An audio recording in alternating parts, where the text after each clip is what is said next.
thought we would be admitting you in, but apparently when you log in, you are in.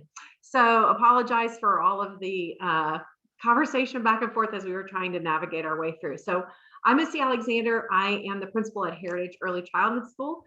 Welcome to our second kindergarten session where we have some kindergarten teachers that are going to be talking to you about skill readiness and preparation for your child as they start their way in kindergarten. We will be using, as this first slide shows you, we will be using the Q&A feature. So we won't be answering, like if you raise the hand feature, we won't be answering that. All of your questions need to be submitted through the Q&A, and we have another person on standby who is going to be answering all of those. And then we will have some time at the end also for questions and answers if there was something that you that didn't get answered that you asked, that we'll try to give you some more information on. If there are things that come up during the night and you have a question that is really more specific to your child and you would like to answer that, have that answered privately, we are more than happy to do that as well. Most of the questions that we will be answering will be more general questions about kindergarten. So with that being said, I will turn it over to our teachers, and I think they are probably ready.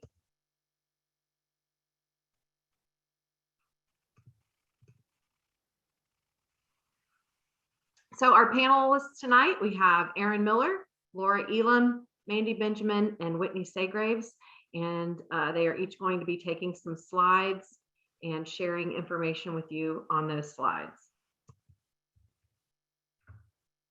Hi, I'm Whitney Saygraves, and I'm going to be talking with you about just incoming skills we like to see our kindergartners have when they come to us. So for the academic part, reading and writing their first name is really important. So also recognizing some letters and sounds. It doesn't have to be all of them, but knowing a good baseline is always nice. Counting to 20, counting a set of objects up to 10. So just whether it's Cheerios or Legos or whatever you have, anything up to 10, that one-to-one counting is really important. Naming common 2D shapes, circle, triangle, square, rectangle, oval, recognizing their colors, and then really practicing those scissors, pencil, and crayon skills, how to hold scissors correctly to cut. And when we're looking at pencil skills, we're really looking for that pinch grip and not the caveman grip. We would like to see our kindergartners listening attentively to a book read aloud and able to answer those WH questions like, who's in the story, what's happening, things like that. Where's the book happening? Why do you think they might be doing that? Just some conversations you're likely having with your kiddos already as you're reading. And then just following your simple directions or our simple directions of how to do something. So we can go to the next slide and we'll talk about more of the personal skills we would like to see coming in. So the self-care, zipping jackets is really helpful. And not that we can't help your child, but knowing that we have a classroom full of kids, it's nice for that independence. It's the same as putting on a coat, buttoning and zipping and unzipping pants. Toilet needs, we will not be accompanying your child in the restroom, so they'll need to be independent with that. How to wipe or blow their nose. Tying shoes is really helpful. And opening chips, snacks, lunch items. So if your kiddo is going to be a packer or your child's teacher says a snack is okay, having that independence to be able to open their snacks is great. And then also waiting turns, of course, is super important when we're in a classroom full of other students. So thank you so much. And I'm going to pass it on to Erin. Hi, I'm going to talk a little bit about things that you can do this summer in order to help your child be ready for kindergarten. Some of the things that Whitney talked about are things that you're going to see in these slides as well, because we do want to prepare them to be ready to enter kindergarten. So the first thing that we're going to talk about is academics. And I'm sure most of you already do this, but read to your child often and talk about the books. So just like Whitney was talking about, asking those, why do you think that's happening? And what do you think is going to happen next? And how do you think the character's feeling? Questions like that to really get them thinking about the books. It also helps with their comprehension skills, which is a big part of reading in kindergarten. Practicing writing their name. We always start with a capital letter, the rest in lowercase. Definitely start with the first name, but if your child's ready, you can go on to the last name as well. Working on the letter names and sounds. So that kind of goes along with writing their name. We always suggest that you start with the letters in your child's name and then go on from there. So you'll see at the end of these slides, there's some great resources in order to work on that. Counting objects, like Whitney said, that could just be something as easy as, okay, you get to have 10 pretzels for your snack. Can you count out 10? Or how many cars do you think you have? Things like that. And then just also counting aloud. So we call that rote counting. So just 1, 2, 3, counting out loud and practicing. Going along with that can be practicing number writing. One of the most fun ways that I always tell parents to do that during the summer is to get out sidewalk chalk or to get a paintbrush with water and just write those numbers. You can even write them and then have your child trace over them. So that's a great way. And then identifying those two-dimensional shapes. So things like as you walk around the neighborhood, do you spy a square? Do you spy a circle? Can they draw a circle? Things like that. Like Whitney said, practicing cutting. We always do the thumbs up. That's how you should hold your scissors, with the thumb up on top. And so one of the best suggestions that I have for parents with cutting is if you get a bunch of coupons in the mail that you don't want, hand those over to your child with some scissors and have them practice cutting on those lines. It's super easy. You don't have to invent anything. Just give them all your old coupons to cut out, and it doesn't matter if they mess up a little bit. Doing crafts with your child and really focusing on those step-by-step instructions is going to be really helpful. So first, I want you to get out your scissors, and then we're going to glue this piece of paper down. So having them start to follow those multiple step instructions. Providing opportunities for coloring and writing. So that could be something as simple as keeping a journal or making a card for grandma and grandpa, things like that. Also playing with Play-Doh. It really helps to strengthen your child's fine motor skills, and we will do a lot of fine motor activities in kindergarten. So just that pinching and pulling and rolling, those are all really good fine motor skills to help strengthen those muscles. And then playing board games. I know that sounds kind of silly, but that really helps promote turn taking and also how to lose, like how to say, oh, I didn't win this time, but maybe next time. So just walking through as a family how to play those board games. So I really recommend doing that as well. And then on the next slide, you'll see that there are some things that you can do in order to help your child with some self-help and some independence skills.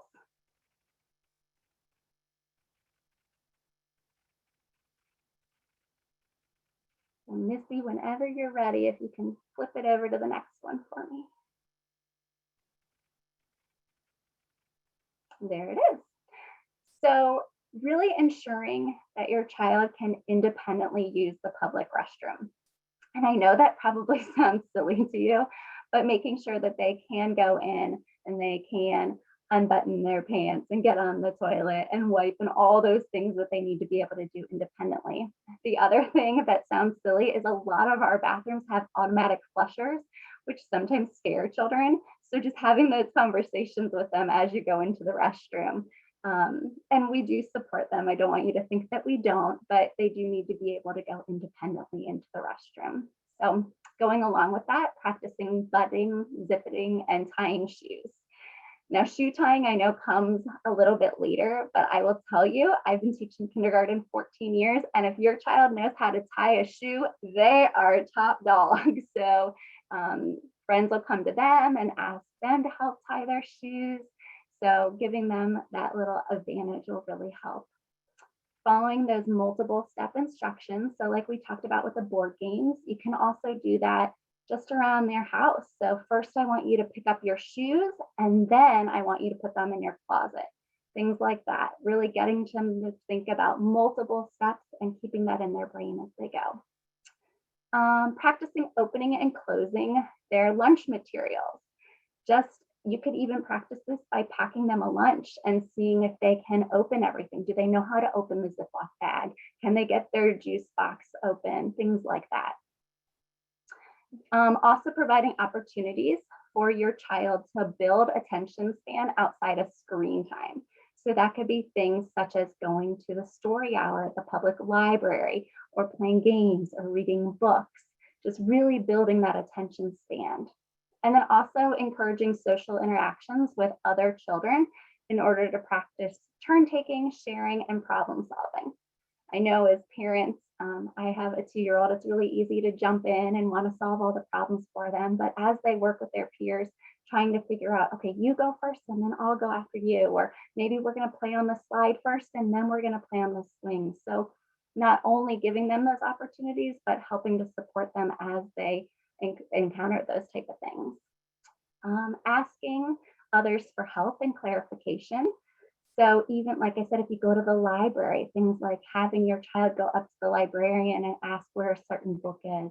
We want your child to feel comfortable at school asking for help, and also feeling confident enough to know how to ask. And then the last one is probably one of the most important ones. I know that summer bedtimes get crazy, we sleep in, our lunch schedule is different. So a few weeks before the school year starts, we really encourage you to find a schedule that works for your family, but is also conducive to the school year, meaning that they'll be up and ready and at their best ready to work with us. So those are just a few things that you can do this summer. I know it seems like a lot, but most of it is probably things that you're already doing. So I'm going to turn it over to Laura, and she's going to talk a little bit about the beginning of the school year. Hi, everybody. My name is Laura Elam, and I'm going to talk to you about what you can expect once the school year starts. So the first day of school for grades 1 through 12 is actually August 18th, but kindergarten is going to phase in over 3 days. The first day will be August 18th, and August 19th, and that'll be for students with last names A through H. August 20th will be for students with last names I through P. And then the last day will be on Monday, the 23rd, for students with last names Q through Z. And on those days, they're going to come for the full day, but they will only come on their one assigned day.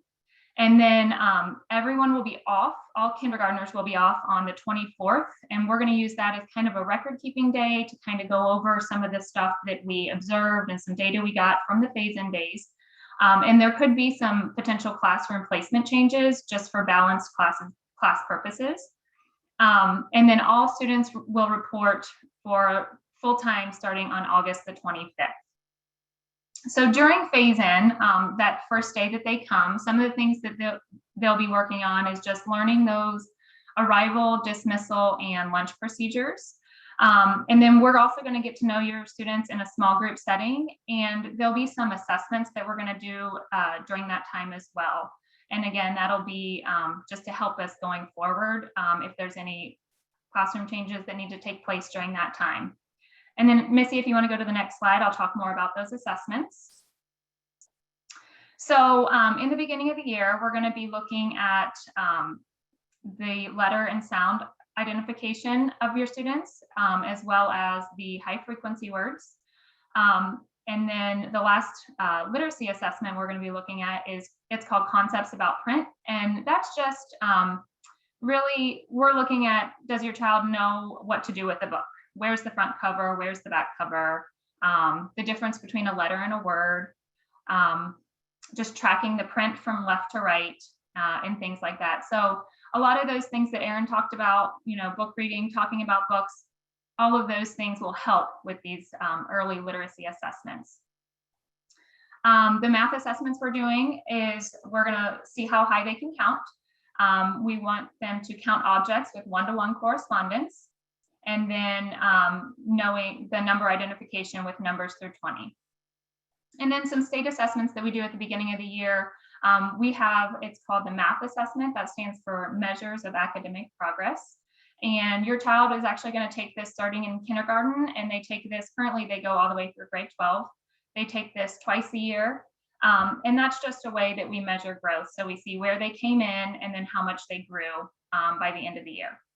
And then another assessment that the state of Ohio wants us to do, it is called the CRAE, or the Kindergarten Readiness Assessment. And a lot of the things that they're looking for the state is things we're already doing: the letter and sound identification, counting. There's some observations they want us to do to see how students are holding scissors and pencils and things like that. So those are not all done during phase-in. We like to get a lot of them done on that first day, but those will take place over the first couple weeks of school. And then speaking of the first couple weeks, during those first 2 weeks, once we have all the children together, we're going to spend a lot of time building community, getting to know each other. We're going to learn the building and all of the helpers and teachers in the building that are there to help us. We're going to spend a lot of time establishing the routines of the day, and then rules and expectations as well. And then we do spend a lot of time introducing all the materials that we're going to use. We tell them how to take care of the materials, the right way to use them, what we shouldn't do with our materials, and things like that. And then Mandy is going to talk to you more about a day in the life of kindergarten. All right, so our kindergartners' school hours are from 9:05 to 4 o'clock. And things that would happen daily in the classroom when we're talking about different areas of curriculum are reading, writing, phonics, math, and unit studies, which are science and social studies. A lot of those areas are in a workshop model where the class will start out in a group setting for instructions and have that explicit telling of what it is that we're learning, and then it allows us to send them off into either independent work or small group work, so that they can, interact and be more hands-on with whatever that learning happened during that lesson. It gives the teachers a lot of time to be able to check in with those small groups or do conferring with individual students to meet their needs throughout the school day. It also builds in a lot of choice for them and gives them more engagement into the classroom. They're up and moving more often, and it helps them settle more into the routine of their school day. Our full day kindergartners will have lunch at school. A big helpful thing for them to know each morning as they're getting ready to get on a bus, or parents are driving them to the parent pickup areas, would to know if they're packing their lunch. I brought my lunch from home today. I don't need to buy in the school cafeteria. Or if they're buying, your child's teacher will send you or show you how to get a hold of what is the school lunch every day, so that you can talk about that with your kindergartner. And once again, to help the people that are working in the cafeteria with all of our students, help them open those packages and containers so that they can become a little bit more independent during that time. Our students also get to participate in recess each day. And then we will also participate in a variety of specials throughout the school year. They will do physical education, which is in the gym. They'll experience art class, music, our Wonder Lab, which is a really neat area where they will kind of mesh technology and engineering and art and music, all sorts of different things in a really fun way. They also have technology class. And then the teachers are teaching health, but once a month, our guidance counselors come in for some other lessons, talking about some of the rules and expectations, being able to share and express feelings and understand the feelings of others. So that's it for me.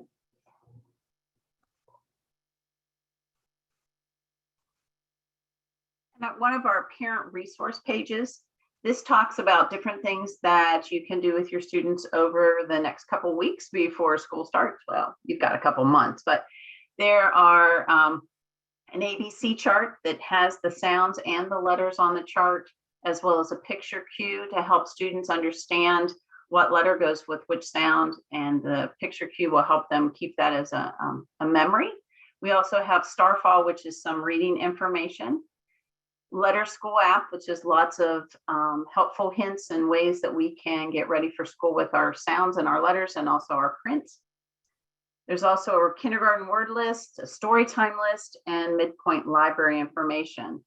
One other item here is a fine motor cutting practice. Now, obviously, none of these links are live right now tonight.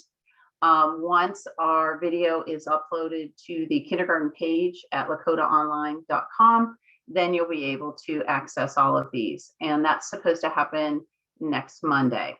So I'd wait until midweek next week, check back, and then you're able to access all of this information to help you move through the summer as well.